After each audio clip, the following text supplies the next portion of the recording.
Welcome to today's news, where I, the Cyber Sentinel, keep watch over the latest in global affairs, technology, and everything shaping our world. From breaking headlines to in-depth analysis, I'm here to help you cut through the noise and get straight to the facts. Let's dive into today's top story. And remember, as a Sentinel, it's our job to stay informed. The world is watching as Haiti suffers through one of its worst humanitarian crises in recent history: famine, gang violence, and displacement.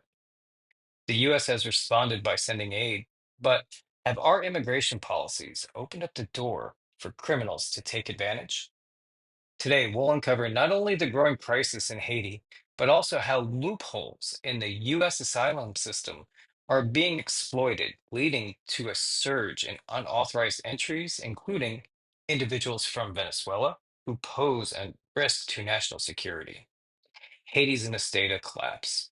Years of political instability have allowed gangs to take control of much of the country, leaving millions displaced and hungry. According to reports, across half the population faces severe food shortages. The US and other countries have sent millions of dollars in aid, but with no stable government to distribute it, leaves only the gangs. The situation grows more dire each day. While the humanitarian need is real and urgent, this crisis has also led to a surge in migration. Desperate Haitians are arriving at US borders seeking asylum. And while many have legitimate claims, critics warn that the system is being abused. Here's where the U.S. asylum process becomes controversial. Under current law, a foreign national, whether they entered the U.S. legally or illegally, can apply for asylum simply by filling out Form I-589 online. As soon as they submit this form, deportation is put on hold until their case is reviewed, a process that can take years due to a huge backlog of cases. During this time, they can live and work in the US, and if they stay long enough, they may even have children that will become citizens automatically. Critics argue that this system has created a loophole for individuals avoiding deportation and staying in the US indefinitely, even if their asylum claims are weak or fraudulent. And it's not just Haitians who are exploiting this loophole. In fact, according to the report, the Venezuelan government under Nicolas Maduro has intentionally released prisoners and people from mental institutions after learning of this information, sending them northward towards the US. These individuals, some of whom have violent criminal backgrounds, are entering the US and filing for asylum under the same system. These reports raise serious national security concerns.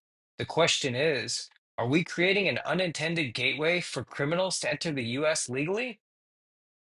It's no longer about thoroughly vetted immigrants seeking a better life. It's about unvetted individuals, some of whom pose a significant risk, being allowed to stay here indefinitely. Lawmakers and security experts have raised the alarm. The process of vetting asylum seekers is overwhelmed at best, and while our borders are open to help those in need, the system has become a workaround that criminals and even potentially dangerous individuals can exploit. Once they apply for asylum, they are protected from deportation, given work authority, and free to stay in the country indefinitely with no vetting process.